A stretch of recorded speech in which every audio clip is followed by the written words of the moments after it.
우리 이 시간 함께 볼 하나님의 말씀 누가복음 9장 46절에서 48절 말씀입니다. 누가복음 9장 46절에서 48절 말씀입니다. 우리 한 절씩 교독 후 마지막 절 합독하도록 하겠습니다. 제자 중에서 누가 크냐 하는 변론이 일어나니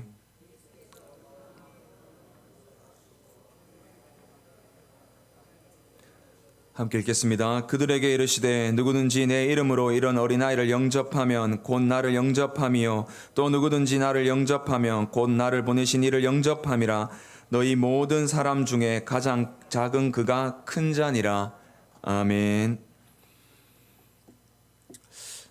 오늘 우리가 이런 사람이 되었다라고 생각하고 제가 드리는 말씀에 대해서 공감해 주시기를 부탁드립니다. 만약에 우리들이 의사가 되었습니다. 저와 성도님들 각각이 의사가 되었습니다. 의사가 되었는데 큰 대학병원에 우리가 근무하고 있었습니다. 근데 우리 큰 대학병원에 근무하고 있을 때 저 바로 위에 사람이 바로 과장이 있었습니다. 근데 이 과장이 조금만 있으면 병원장으로 진급하는 그런 사람이었습니다. 이 사람 밑에 나와 내 많은 동기들이 공부도 하고 여러 가지 진료하는 것도 배우고 있었습니다. 그런데 이 과장이라는 사람이 이상하게 어떤 세미나 또 이제 논문을 발표하는 자리에 저만 데리고 갔습니다. 우리 성도님 한 분만 데리고 갔습니다. 많은 사람이 있는데 왜 나만 데리고 갔을까라는 의문이 우리는 생기지 않을 수 없습니다. 그때 우리 마음은 어떨까요? 내가 과장이 되는 건가? 나를 승진시켜 주시는 건가? 라는 마음이 생길 수밖에 없습니다. 왜냐하면 다른 사람은 제쳐두고 그 중요한 세미나와 논문 발표 자리에 자신을 데리고 가기 때문입니다. 그리고 나서 그 논문 발표가 끝나고 병원으로 돌아왔습니다. 그런데 저의 동기들이 그 병원에 있었는데 가벼운 병을 치료하지 못해서 환자가 더 아프게 되었습니다. 그래서 과장이 오자마자 이런 소리를 합니다. 내가 이제 병원장으로 가는데 이 자리 너희들에게 맡길 수 있겠어? 라면서 뭐라 합니다. 그때 내 마음과 성도님들의 마음은 어떠하십니까? 동기들이 불쌍하기도 하겠죠. 그런데 한편으로 어떠하십니까? 나구나. 내가 과장이구나. 라는 마음이 생기지 않습니까? 저만 그러합니까? 아니지 않습니까? 이게 오늘 제자들의 마음입니다. 오늘 본문에 보면 제자들의 마음이 바로 이 마음입니다. 예수님은 변화산 사건에서 3명만 데리고 갔습니다. 야고보와 베드로와 요한. 이 베드로와 야고보, 요한 3명만 데리고 변화산 사건으로 올라갔습니다. 이때 변화산 사건에서 이 베드로와 야고보와 요한은 예수님의 그 신성한 모습, 정말 이 땅에서는 볼 수 없는 그 예수님의 신성의 모습을 눈으로 보았습니다. 그리고 예수님과 함께 변화산에서 내려왔습니다. 내려오자마자 어떤 일이 있었습니까? 저번 주에 우리가 말씀을 들었다시피 제자들이 귀신 들린 자를 고치지 못하였습니다. 그 제자들은 누구일까요? 3명의 제자일까요? 아니 남은 9명의 제자일까요? 9명의 제자겠죠. 이 남은 9명의 제자들이 이 귀신 들린 자 하나를 고치지 못하는 겁니다. 그래서 예수님이 이렇게 말씀하셨습니다. 믿음이 없는 이 패역한 세대여라고 말씀하셨습니다. 이 말을 들은 야고보와 베드로와 요한은 어떤 기분이었을까요? 아까 제가 말씀드렸다시피 그런 기분 아닐까요? 이제 예수님이 왕이 될 건데 그 옆에 자리는 내 것이로군 라는 마음을 아마 생겼을 것입니다. 그리고 나서 예수님이 이렇게 말씀하셨습니다. 내가 사람의 손에 좀 있으면 넘겨질 거다라고 말씀하셨지만 이 제자들은 그 말씀을 깨닫지 못했습니다. 왜냐하면 예수님이 왕으로서 군사적 메시아로서 아직도 생각하고 있기 때문에 예수님이 예루살렘에 올라간다는 것은 예수님이 드디어 왕으로서 역할을 하시겠구나, 이 땅을 한번 뒤엎겠구나라는 혁명이 일어날 거라는 믿음이 있었기 때문입니다. 이러한 와중에 오늘 본문이 사건이 시작했습니다. 오늘 46절 말씀에 제자 중에 누가 크냐 하는 변론이 일어났습니다. 이제 예수님은 예루살렘으로 올라가십니다. 이제 올라갈 때에 이제 예수님이 왕이 되면 12제자 중에 누가 가장 큰 자가 될 것인가라는 변론이 일어났습니다. 아마도 이 변론에서 변화산에 올라간 이 3명의 제자, 베드로와 야고보와 요한과 나머지 9명의 제자가 변론을 했을 것이라고 우리는 유추해 볼 수 있습니다. 과연 어떤 얘기를 했을까요?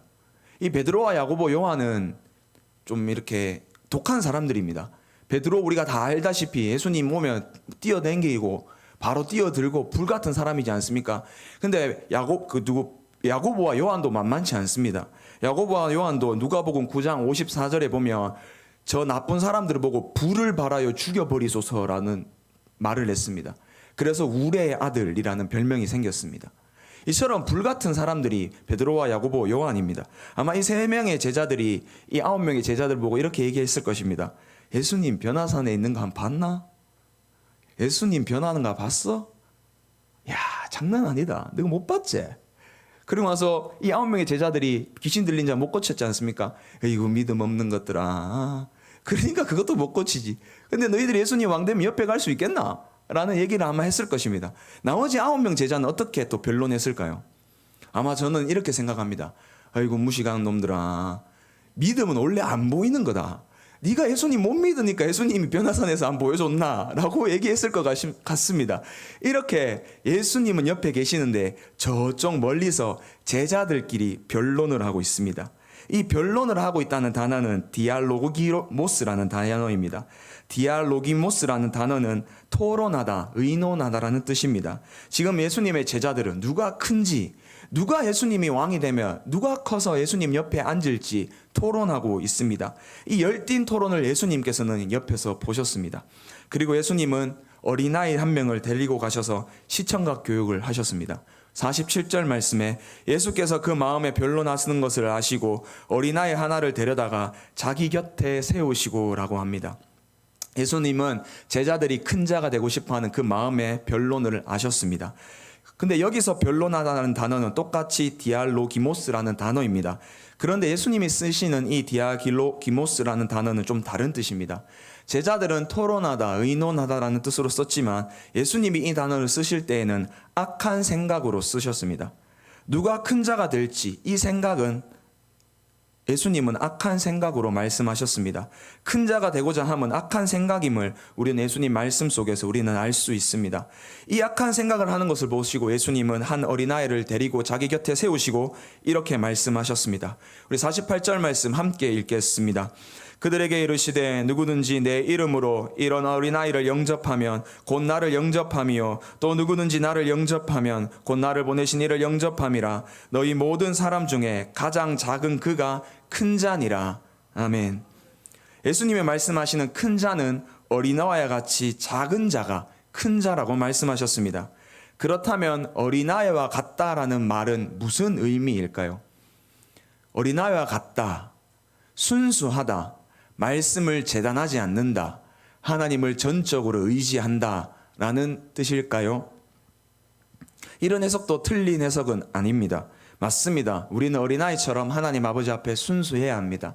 또 하나님의 말씀 앞에 우리는 말씀을 재단하지 말고 그 말씀을 온전히 받아야 합니다. 또 하나님을 전적으로 의지해야 합니다. 어린아이들이 부모님을 전적으로 의지하듯이 내 눈에 벗어나면 어머니 아버지를 찾듯이 우리는 하나님 아버지를 의지해야 합니다. 그런데 아이들이 진짜 순수합니까? 아이들이 진짜 말씀을 잘 듣습니까? 제가 저번 교회에 있을 때 남자인데 유치부 사역을 했었습니다. 잘 어울립니까? 유치부 사역을 했었는데 아이들 안 순수합니다. 제가 6살, 7살 유치부 아이를 사역한 적이 있었는데요. 6살 아이들이 1월 달부터 한 3월 달까지 엄마랑 떨어지기 싫어서 맨날 우는 겁니다. 그래서 저는 처음에 그게 내가 무슨 잘못을 했나? 나 전도사인 내가 싫나? 라는 이런 생각을 했었습니다. 근데 알고 보니까 이 어린아이들이 그냥 엄마랑 떨어지기 싫었던 겁니다. 6살이니까. 근데 엄마가 이렇게 딜을 합니다. 집사님이 예배 잘 드리면 엄마가 뭐 사줄게. 이렇게 얘기를 합니다. 그러면 애가 그 말에 속고 예배를 드립니다. 그런데 이 아이가 3월달이 지나고 나서 4월달, 5월달, 6월달 되어도 한 번씩 웁니다. 왜 울까요? 울면은 엘사 옷이 생깁니다. 애가 울고 나면 신발이 바뀝니다. 울고 나면 드레스가 바뀝니다. 왜 그럴까요? 울면은 뭔가 얻어지는 걸 알기 때문입니다. 이게 순수합니까? 아이들 순수합니다. 그런데 또 순수하다 보기는 어렵습니다.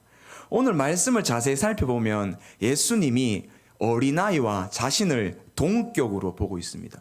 어린아이를 영접하는 것이 나를 영접하는 것이고 또 나를 영접하는 것이 나를 보내신 하나님을 영접하는 것이다 라고 말하고 있습니다. 이처럼 예수님은 어린아이와 자신을 동격으로 보고 있습니다. 그렇다면 예수님이 순수합니까? 예수님이 말씀을 잘 듣고 하나님을 의지하는 건 맞습니다. 그런데 오늘 본문은 그 말이 아닙니다. 이 논쟁의 병행 본문이 마태복음 18장 4절에 보면 이렇게 나와 있습니다. 그러므로 누구든지 이 어린아이와 같이 자기를 낮추는 사람이 천국에서 가장 큰 자니라. 천국에서 큰 자니라 라고 말씀하셨습니다. 어린아이와 같이 자기를 낮추는 것이 바로 예수님이 자신과 어린아이를 동격으로 말씀하신 의도입니다. 어린아이와 같다는 것은 낮은 자라는 뜻입니다.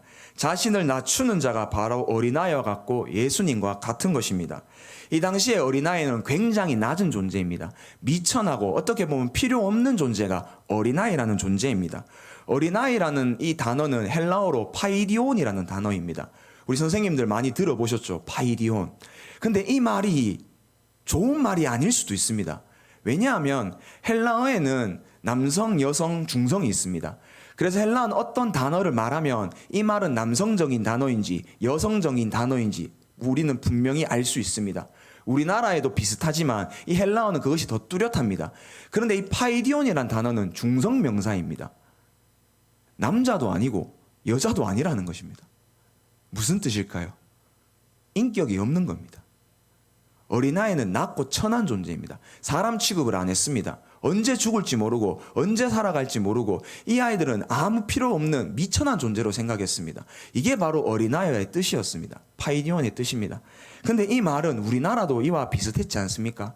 저는 잘 모르겠지만 옛날에 애들은 가라 라고 말했고 우리 소파 방정환 선생님이 어린이날 지정해 주지 않을 때까지는 어린아이는 그냥 미천한 존재로 우리도 생각했습니다.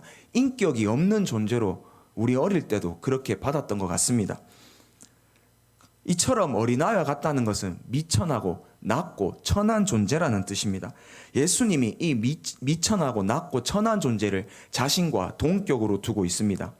그리고 예수님이 큰 자가 되기 위하여서는 너희들은 이 어린아이와 같이 낮아지고 낮아진 자를 영접하라라고 말씀하셨습니다. 예수님은 우리를 위하여 비하하셨습니다. 우리를 위해 낮아지셨습니다. 예수님의 비하는 언제일까요? 신학교 가면 조직신학 1번 문제입니다. 예수님의 비하는 언제일까요? 언제라 생각하십니까? 십자가에 죽으실 때라고 생각하십니까? 아닙니다. 예수님의 비하는 이 땅에 오신 것 자체가 비하입니다. 신이신 그분께서 인간의 몸에 잉태한 것 자체가 비하의 시작이라고 우리는 믿습니다. 십자가에 죽으실 때 많은 사람들에게 손가락질 받고 놀림받고 고난받을 때가 비하의 시작이 아니라 이 땅에서 잉태한 자체가 비하의 시작입니다. 예수님은 우리를 위해 낮아지셨습니다. 우리를 위해 하늘의 영광 버리고 이 땅에 오셨습니다. 참 신이신 성자 예수님께서 우리를 위하여 하늘의 모든 영광과 권세를 버리고 이 땅에 오셨습니다. 비하하셨습니다. 낮아지셨습니다. 하늘의 모든 권세를 다 버리고 낮디 낮은 인간이란 존재로 오셨습니다. 어린아이와 같이 되라는 것은 예수님처럼 낮고 낮은 존재가 되라는 것입니다. 큰 자가 되려면 예수님처럼 낮고 낮은 존재가 되어라는 뜻입니다. 예수님은 우리 위하여 하늘 보좌 버리고 낮고 낮은 천한 인간으로 되었습니다. 하나님을 영접하고 예수님을 영접하며 하나님의 자녀가 되었습니다. 그렇다면 이제 높고 높은 나를 위하여 살아가는 것이 아니라 예수님을 위해서 낮고 낮은 곳으로 예수님처럼 살아가야 합니다. 예수님의 낮은 자의 모습으로 살아가셨듯이 우리도 낮은 자의 모습으로 이 땅을 살아가야 합니다. 큰 자라는 것은 높고 높은 곳으로 가고자 하는 나의 노력과 헌신으로 얻어지는 소유가 아닙니다. 하나님 앞에서 낮고 천한 어린아이 같은 사람을 위해 낮고 낮게 살아갈 때에서 하나님께서 나에게 주시는 선물입니다. 큰 자라는 것은 내가 높고 높아지려고 노력해서 얻어지는 소유가 아니라 내가 낮고 낮아지는 모습으로 살아갈 때에 하나님께서 나에게 주는 선물이 큰 자라는 뜻입니다. 그런데 우리는 이 자리를 올라가기 위하여서 자신을 많이 높입니다. 세상도 그러하고 우리도 그러합니다. 어떻게 해서든지 높아지려고 자신을 어떤 식으로도 높입니다. 또 사람들은 자꾸 자신을 높이고자 다른 사람을 밟고 올라갑니다.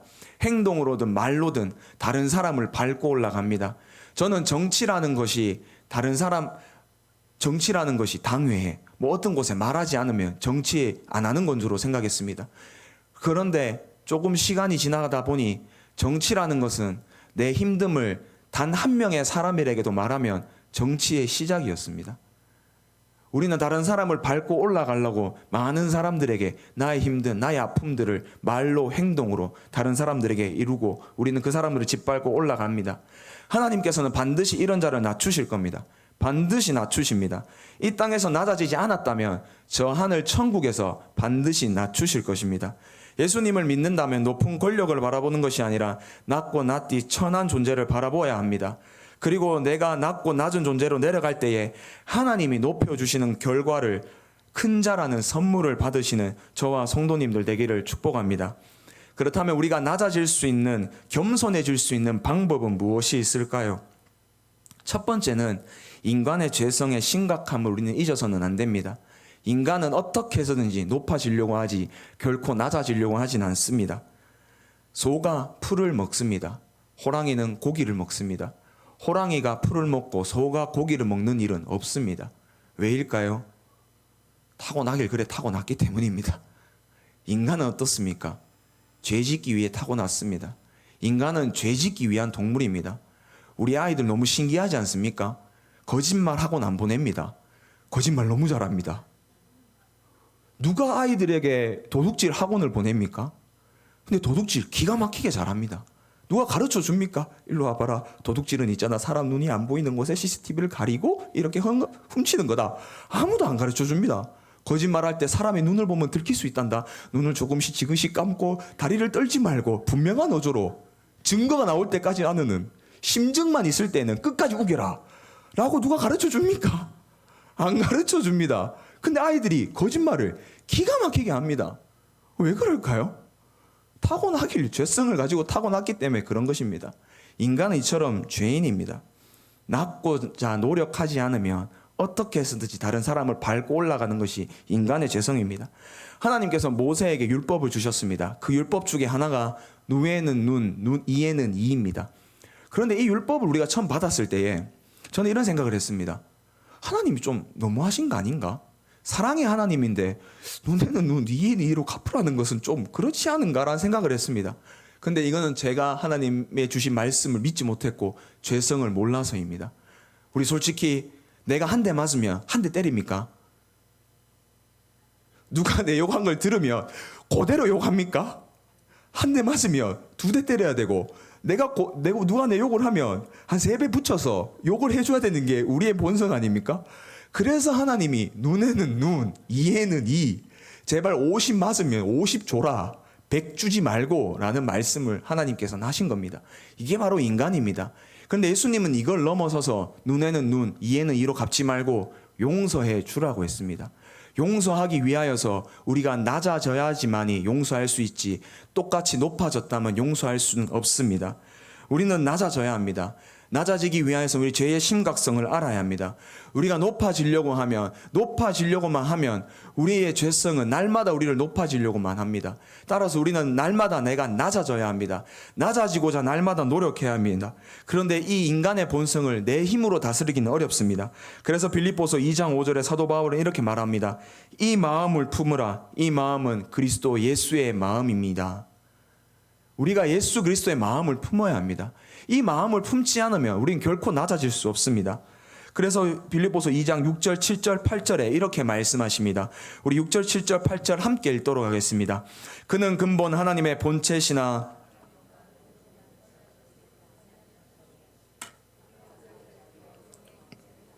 사람들과 같이 되셨고 사람의 모양으로 나타나사 자기를 낮추시고 죽기까지 복종하셨으니 곧 십자가에 죽으심이라. 아멘. 예수님은 하나님의 본체십니다. 하나님과 똑같습니다. 그러나 하나님과 동등됨을 취하지 않고 자기를 비워 종의 형체로 사람같이 되셨습니다. 사람의 모양으로 자신을 낮추셨습니다. 그리고 죽기까지 자신을 복종하셨습니다. 십자가에 죽으셨습니다. 우리가 우리의 죄성으로 낮아지고자 하면 결코 낮아질 수 없습니다. 낮아지기 힘듭니다. 그러나 사도 바울의 말씀하신 것처럼 예수 그리스도의 마음, 종의 형체로 자기를 낮추신 예수님의 마음이 있을 때 우리는 낮아질 수 있습니다. 이 마음을 다 받으시기를 축복합니다. 큰 자가 되어 높아지고 싶을 때에 주님처럼 나를 낮추어 주님께 큰 자로 나를 만들어주는 선물을 받으시는 저와 성도님들 되기를 주님의 이름으로 소망합니다. 내가 높아지려고 하면은 예수 그리스도의 마음으로 자기를 낮추시기를 축복합니다.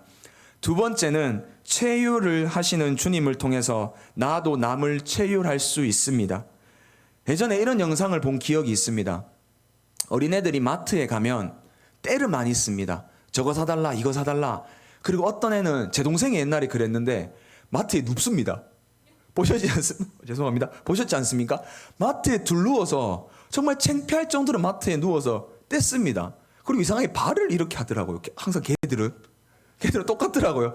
어디서 배웠는지 발을 막 이렇게 하면서 사달라고 하면서 때를 쓰는 걸 봤습니다. 근데 그 영상에 보면 재미난 점이 있는 게 엄마가 똑같이 합니다. 엄마가 똑같이 사달라고 하니까 엄마가 똑같이 애가 똑같이 합니다. 그러니까 애가 어이가 없어서 엄마를 쳐다봅니다. 이렇게 영상에 보면. 그게 뭘까요? 엄마가 네가 뗐을 때 내 마음이 어떤지 좀 알아는 뜻 아닐까요? 우리 청소년들이 이런 얘기를 종종 합니다. 엄마가 내 마음을 뭘 알아? 아빠가 내 마음을 알아요. 이러면서 지 마음 맞는 친구들이랑 어울려서 그렇게 놉니다. 그렇지 않습니까? 우리가 마음 맞는 사람 찾기가 그렇게 힘듭니다. 그런데 우리는 예수님한테 이런 말은 못합니다. 예수님은 우리를 위해 하늘 보좌 버리시고 이 땅에 종의 형체로 사람의 모양으로 오셨습니다. 그는 본체 하나님과 동등됨을 거절하시고 자신을 친히 낮추사 종의 형체로 오셨습니다. 그러므로 히브리서 4장 15절에 우리를 동정하지 못하실 이가 아니십니다. 우리에게 있는 대제사장 우리의 연약함을 동정하지 못하실 이가 아니요 모든 일에 우리와 똑같이 시험을 받으시니로되 죄는 없으시니라 라고 말씀하십니다. 낮아짐을 통하여 인간으로 비하하신 예수님은 인간의 모든 아픔과 슬픔과 고통과 시험을 다 동정하십니다. 우리와 똑같이 시험을 받으셨기 때문입니다. 동정이란 이 단어는 남의 일을 나의 일로 생각하고 느끼다라는 사전적 의미를 가지고 있습니다. 나쁜 번역은 아닌 것 같습니다. 남의 일을 나의 일로 생각하고 느끼는 것. 그런데 하지만 체휼이라는 이 번역이 더 올바른 번역이라고 저는 생각합니다. 체휼이라는 단어는 상대방 입장에서 불쌍히 보는 것입니다. 예수님은 우리의 입장이 되셨습니다. 다만 죄가 없으실 뿐 사람의 몸으로 오셔서 우리와 똑같이 되시고 우리보다 더 낮아지셨습니다. 우리보다 더 낮아지셔서 우리가 인간이 겪어야 할 아픔과 슬픔과 고통과 시험을 다 겪으신 분입니다. 체휼하셔서 인간의 입장으로 낮아지셔서 우리를 불쌍히 바라보셨습니다. 이런 예수님을 우리가 믿는다면 우리는 힘이 나지 않겠습니까? 힘이 납니다. 다른 신들은 인간의 고통과 아픔과 슬픔을 느끼지 못했습니다. 다른 신들은 하늘 위에서 저 높은 곳에서 이렇게 하라 저렇게 하라 명령만 하였지 예수님처럼 낮아지셔서 우리가 감당해야 될 모든 아픔과 슬픔과 고통과 시험을 감당하지 않았습니다. 그러나 예수님은 우리의 시험을 체휼하셨습니다. 이런 예수님을 믿는 그리스도인들은 아픔과 슬픔과 고통과 시험이 와도 예수님도 겪으심을 믿고 나를 체휼하시는 예수님과 함께 지금의 아픔과 슬픔과 고통과 시험을 이기시는 우리 모든 성도님들 되기를 축복합니다. 이에 그치는 것이 아니라 예수님은 우리 또한 그렇게 낮아지기를 원하셨습니다. 큰 자가 되기 위하여서는 예수님처럼 낮아져야 합니다. 또 예수님처럼 체휼해야 합니다. 내가 예수님처럼 낮아지지 못하면 예수님처럼 남을 체휼할 수 없습니다. 내가 예수님처럼 겸손하지 못하면 남을 체휼할 수 없습니다. 상대방 입장에서 상대방을 불쌍히 여길 수 없습니다. 그렇게 하기 위하여서는 예수님처럼 낮아져야 합니다. 우리는 종종 이런 생각을 합니다. 내가 저 사람보단 낫다. 한 명씩 있지 않습니까? 저도 제 동생을 보면서 내가 쟤보단 좀 낫다 라는 생각을 합니다. 내가 쟤보단 좀 크지 않나? 난 쟤보다 좀 나을 것 같은데 라는 생각을 우리는 합니다. 저만 합니까? 내가 저 사람보다 낫지. 내가 저 사람보다 좀 크지. 쟤보다 내가 괜찮은 사람이지 라고 우리는 종종 얘기합니다. 그런데 그 내가 나보다 못하다고 하는 사람이 내 욕을 그렇게 하고 다니는 겁니다. 나는 어떻게 해야 합니까? 똑같이 복수하는 그 마음으로 하나님이 눈에는 눈, 이에는 이 했으니까 똑같이만 해줘야겠다라는 마음으로 똑같이 그 사람의 말을 다른 사람에게 하면은 나와 그 사람이 다른 점이 무엇입니까? 내가 욕하는 사람과 내가 똑같은 사람이 되는 것 아닙니까? 내가 욕하는 사람, 나보다 못하다고 여기는 그 사람이 모든 사람에게 내 욕을 하고 다닐 때 나도 그 사람처럼 똑같이 욕을 하고 다니면 나나 그 사람이나 똑같은 존재 아닐까요? 우리가 그 사람보다 높다, 그 사람보다 내가 낫다라고 말할 수 없습니다. 그렇기 때문에 큰 자가 되기 위하여서는 내가 그 사람을 불쌍히 여겨주고 그 사람이 말을 할 때 나는 말하지 않는 것이 바로 큰 자입니다. 그 사람 입장에서, 그 사람 상대방 입장에서 그 사람을 한 번 더 불쌍히 여기는 것입니다. 그럴 때 우리는 큰 자로서 구별되어서 사람이 나를 높이는 것이 아니라 하나님이 큰 자라는 선물을 나에게 주실 것입니다. 심리학에서 이런 말이 있습니다. 동굴에 있는 사람을 동굴에서 끌어오는 방법이 무엇이 있을까요? 밖에서 소리칩니다. 지수야 나와라. 그 깜깜한 동굴에서 뭐하노? 나와라. 나올까요? 나오지 않습니다.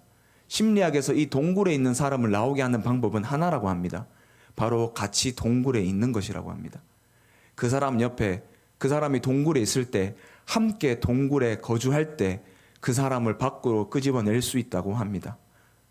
우리도 그렇지 않습니까? 어떤 한 사람이 아플 때, 그 한 사람이 너무나 힘들어할 때, 그 사람 옆에서 우리가 가만히 있을 때, 말없이 가만히 지켜볼 때, 그 사람이 하나님의 능력으로 알아서 돌아옵니다. 누가 내 욕을 하고 다닐 때, 누가 나를 때릴 때, 누가 나를 짓밟고 올라갈 때, 내가 똑같이 그 사람에게 하면 나는 그 사람과 똑같은 사람입니다. 다만 그 사람을 긍휼히 여기며 체휼하며 그 사람의 입장에서 그 사람과 함께 기다릴 때 그 사람이 동굴 밖으로 나오는 것을 우리는 알 수 있습니다. 큰 자가 되기를 원하십니까? 낮아져서 남을 체휼할 때 우리는 큰 자라는 선물을 받을 것입니다. 예수님이 주시는 힘으로 낮아져서 남을 체휼하는 저와 성도님들 되기를 주님의 이름으로 축복합니다. 세 번째는 낮아짐, 겸손은 관념이 아니라 실제 능력입니다. 겸손, 낮아짐, 이것은 실제 능력이지 관념이 아닙니다. 우리는 믿음에 관해서 너무 관념적으로 생각하고 있습니다. 신학교 들어갔을 때 예수를 믿지 않는 어떤 지성 있는 사람이 저에게 문자를 줬습니다. 이렇게 문자를 줬습니다. 지수야, 이상과 현실을 겸비하는 목사가 되길 바란다 였습니다. 이상과 현실을 겸비하는 목사가 되길 바란다. 이 말이 틀린 말입니까? 맞는 말입니까? 저는 처음에 맞는 말인 줄 알았습니다. 우리가 너무 믿음으로써 이상을 바라보는 경우가 많았기 때문입니다. 믿으면 된다. 집에 빚은 몇 억인데 믿으면 된다. 너무 이상적이지 않습니까? 그래서 저는 이 말이 맞는 말일 수도 있겠구나. 나도 이런 목사가 되어야겠구나라고 생각했습니다. 그러나 신학 공부를 하고 신앙생활을 하다 보니까 이 말은 틀린 말이었습니다. 왜 틀린 말이냐면 이상으로 살아가는 종교가 아니라 우리의 기독교는 믿음으로 현실을 이루어가는 종교이기 때문입니다. 믿음은 이상이 아닙니다. 현실이며 실제 능력이며 역사입니다. 그래서 히브리서 11장 1절에서 2절 말씀에 이렇게 말합니다. 믿음은 바라보는 것들의 실상이요 보이지 않는 것들의 증거니 선진들이 이로써 증거를 얻었느니라. 믿음으로 말미암아 증거를 얻었습니다. 역사를 보았습니다. 실제로 나타났습니다. 데살로니가전서 1장 3절에도 이렇게 말씀하십니다. 너희의 믿음의 역사와 사랑의 수고와 우리 주 예수 그리스도에 대한 소망의 인내를 우리 하나님 아버지 앞에서 끊임없이 기억함이라 라고 말씀합니다. 너희의 믿음의 역사라고 말합니다. 믿음은 관념, 생각이 아닙니다. 역사입니다. 실제 능력이고 이루어져야 할 역사입니다.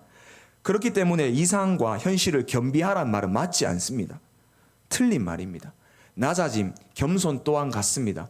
우리는 겸손, 낮아짐에 대해서 너무 이상적으로 관념적으로만 생각하고 있습니다.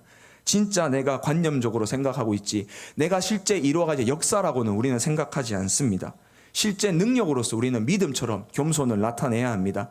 우리가 실제 능력으로 주님이 주시는 능력으로 살아갈 때에 나타나는 것이 겸손이고 낮아짐입니다. 베드로전서 5장 5절에서 6절 말씀에 이렇게 말씀하십니다. 우리 함께 읽도록 하겠습니다. 젊은 자들아 이와 같이 장로들에게 순종하고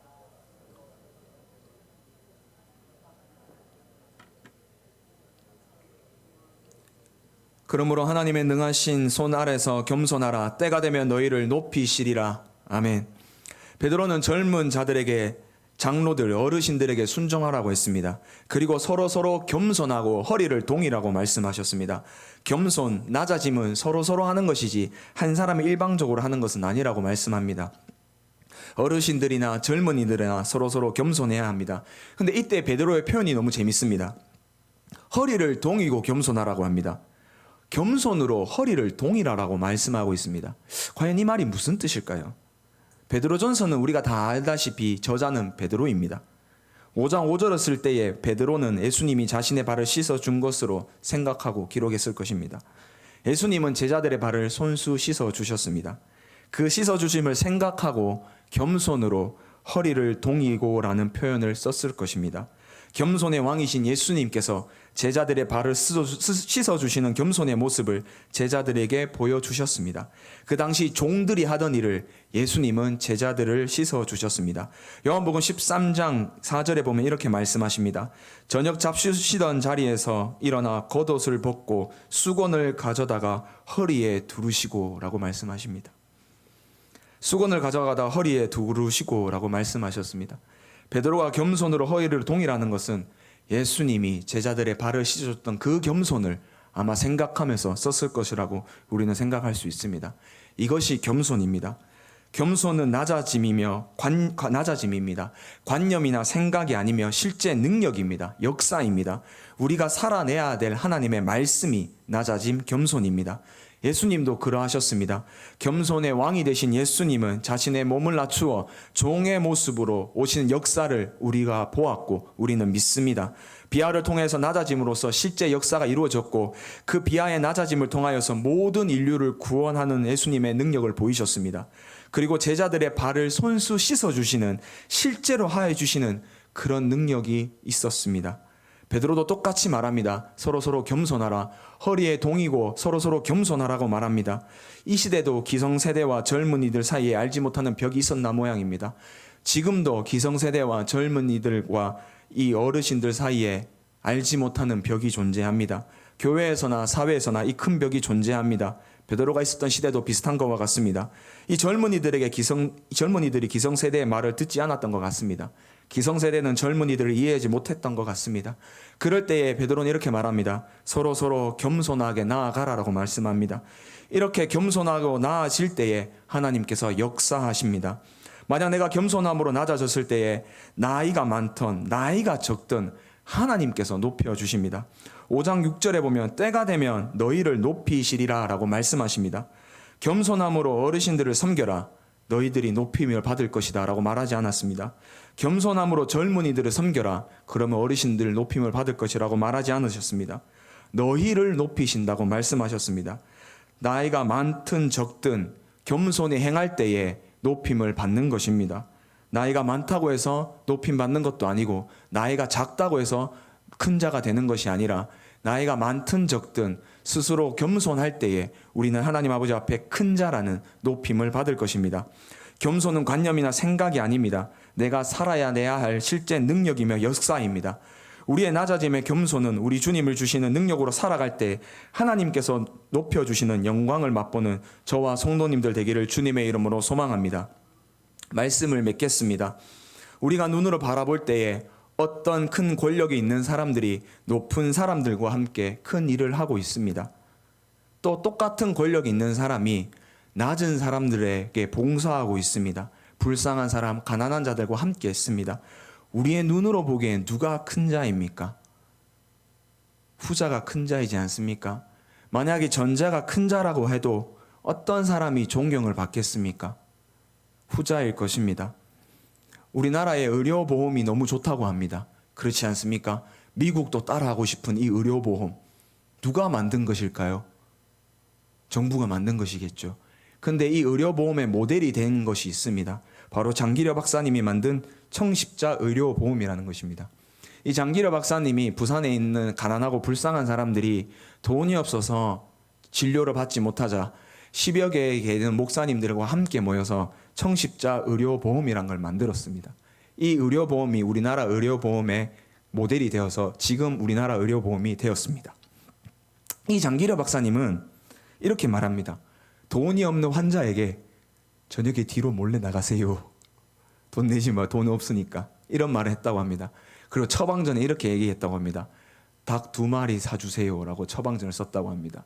돈이 없는 이 사람 살아가는 방법은 약이 아니라 먹는 것이라고 생각했기 때문입니다. 이 장기려 박사님이 복음병원, 고신대학교 복음병원을 처음 만들어서 이렇게 아름답게 운영하셨다고 합니다. 그 평생 복음병원에서 오탑방 하나에서 평생을 거주하시다가 유품도 없이 돌아가셨다고 합니다. 남은 돈 1,000만 원 있었다고 합니다. 그 돈도 간호인에게 주고 자신은 돌아가셨다고 합니다. 큰 자이지 않습니까? 이 장기려 박사님이 이렇게 얘기했습니다. 인술이라는 것은 내 앞에 있는 사람을 불쌍히 여기냐 불쌍히 여기지 않느냐에 따라 달려있다. 사람은 누구나 다 알고 있다 이것을. 그런데 다만 하는 사람과 하지 않는 사람이 있을 뿐이라는 것입니다. 우리가 낮아지고 낮아진 사람을 도와주는 것 우리 다 알고는 있습니다. 다만 하는 사람과 하지 않는 사람이 있는 것뿐입니다. 큰 자라는 것은 나의 힘과 능력으로 쟁취하여 소유하는 것이 아니라 예수님처럼 낮아져서 낮은 사람을 섬길 때에 하나님이 주시는 선물이 큰 자라는 것입니다. 큰 자가 되는 길은 예수님처럼 낮아져서 낮은 사람을 위해 살아갈 때가 큰 자입니다. 낮은 자를 위하여서 예수님이 체휼하셨듯이 나도 남을 체휼하며 낮아짐을 관념으로 생각하지 말고 하나님이 주신 실제 능력으로 생각하여 체휼하는 저와 성도님들 되기를 축복합니다.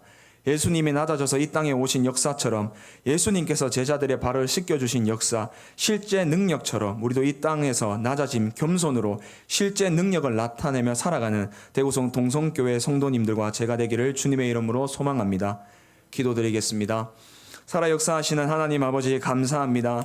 큰 자라는 그 이유 하나로서 제자들이 변론이 일어났습니다. 누가 큰 자인지, 하나님의 능력을 맛보고 하나님을 본 사람이 큰 자인지, 믿음이 있는 사람이 큰 자인지에 대해서 말씀하지 않고 예수님처럼 내처럼 나처럼 낮아지는 자, 예수님처럼 십자가에서 죽음을 받을 때까지 자신을 낮추어 종의 모습을 하는 자, 그 자가 바로 낮은 자라고, 그 자가 바로 큰 자라고 주님은 말씀하셨습니다.